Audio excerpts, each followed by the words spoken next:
ناظرین، ابھی میرے سامنے ورلڈ بینک کی ایک رپورٹ ہے اور اس کے مطابق پاکستان میں مہنگائی کی شرح تشویشناک حد تک بڑھی ہے 3 سالوں میں 25.3%۔ تو غربت کے اسباب، مہنگائی کیوں بڑھ رہی ہے، اس پہ بھی بات کریں گے، اور ساتھ ہی جرم و سزا کے حوالے سے اسلامک پرسپیکٹو میں بات کریں گے۔ غربت کے اسباب، ان کا حل، جرم و مسائل اور اس کا حل، اسلامک کلچر اینڈ سویلائزیشن جو بڑا رچ ہے۔ تو اگر ہم قرآن مجید کی طرف رجوع کریں تو سورہ یاسین ورس نمبر 47 کے اندر وَإِذَا قِيلَ لَهُمْ انفقوا مِمَّا رَزَقَكُمُ اللَّهُ قَالَ الَّذِينَ كَفَرُوا لِلَّذِينَ آمَنُوا أَنُطْعِمُ مَن لَّوْ يَشَاءُ اللَّهُ أَطْعَمَهُ إِنْ أَنْتُمْ إِلَّا فِي ضَلَالٍ مُبِينٍ۔ یہ بیس لائن ہے کہ جب ان سے کہا جائے کہ اللہ وہ دیے ہوئے رزق میں سے خرچ کریں تو وہ کافر مسلمانوں کو کہتے ہیں کہ ہم اسے کھلائیں جسے اللہ نہیں کھلا رہا، تو وہ کھلی گمراہی میں ہے۔ تو اس کا مطلب ہے کہ معاشرے کے جو ڈپرائیوڈ کمیونٹی ہے وہ اس پہ اس کی ذمہ داریوں کا جو ہے وہ حل اور سولوشن ان لوگوں کے پاس ہے جو صاحب ثروت ہیں، ویل آف ہیں۔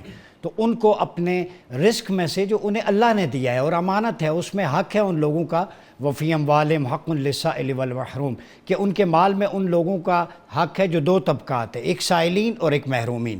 تو یہ کوئی احسان نہیں کر رہے، اللہ نے آپ کو رزق دیا، اس میں سے خرچ کریں پورے میکانزم کے ساتھ۔ پھر اس میں سے سورہ حشر میں کچھ لوگوں کا لیول اس سے اوپر ہوتا ہے۔ اللہ کہتا ہے وَيُؤْثِرُونَ عَلَىٰ أَنفُسِهِمْ وَلَوْ كَانَ بِهِمْ خَصَاصَةٌ وَمَن يُوقَ شُحَّ نَفْسِهِ فَأُولَٰئِكَ هُمُ الْمُفْلِحُونَ۔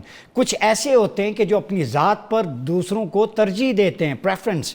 میرے پاس ایک پین ہے، میری ضرورت ہے، لیکن اگر میں کسی اور کو دے دوں تو یہ ہوتا ہے ایثار اور قربانی، سیکریفائس کرنا ان دا وے آف اللہ۔ کمیونٹی میں سیکریفائس کر کے دوسروں کو ترجیح دینا یہ بڑا امپورٹنٹ ہے، معاشرے اسی سے پنپتے ہیں۔ اور فرمایا جو اپنے نفس کے لالچ سے بری و ذمہ ہو گیا، بچ گیا، وہی کامیاب۔ آج ہم کہاں کھڑے ہیں؟ اپنے نفس کے لالچ میں مبتلا ہیں۔ ایک گاڑی ہے، دو ہیں، پلاٹ ایک ہے تو دو ہیں، گھر ایک ہے تو اچھے سیکٹر میں ہونا چاہیے۔ تو یہ خواہشات نفسانی میں اگر آپ پڑھیں گے تو قرآن کے نزدیک آپ کامیاب نہیں ہیں، آپ دوسرے لوگوں کو بھی ساتھ لے کے چلیں۔ پھر آپ صلی اللہ علیہ وسلم کی حدیث دیکھیں تو آپ فرماتے ہیں کہ قیدی کو چھڑانا، بھوکے کو کھانا کھلانا، مریض کی عیادت کرنا، یہ 3 افضل اعمال ہیں۔ جب معاشرے میں ہم دیکھتے ہیں جرم و سزا کے حوالے سے تو نبی پاک صلی اللہ علیہ وسلم کے دور میں یہ پولیس کا ڈپارٹمنٹ ان اناؤنس اس وقت بھی تھا۔ ابو عبیدہ بن جراح ہوں، سیدنا عبد الرحمن بن عوف ہوں، سیدنا عمر فاروق، سیدنا علی گشت بھی کیا کرتے، اور جرم و سزا کے حوالے سے عاملین مقرر تھے جو آج پولیس کے سپاہی یا آفیسرز ہیں، اس وقت انہیں نقیب اور نجیب کہا جاتا تھا۔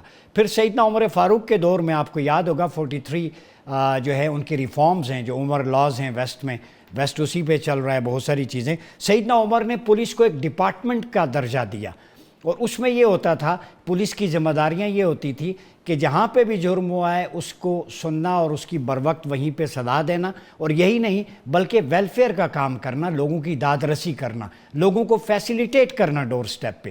تو پولیس سیدنا عمر رضی اللہ تعالیٰ عنہ کی ریفارمز میں سے ایک بہترین ریفارم ہے، آج پوری دنیا میں ہے، اور پاکستان میں بھی بحمدِ تعالیٰ جہاں ہماری افواج پاکستان کے شہداء کی قربانیاں ہیں، وہاں پولیس کے جوانوں کے شہداء کا مقدس خون بھی اس وطن کی زمین کو آبیاری عطا کرتا رہا ہے۔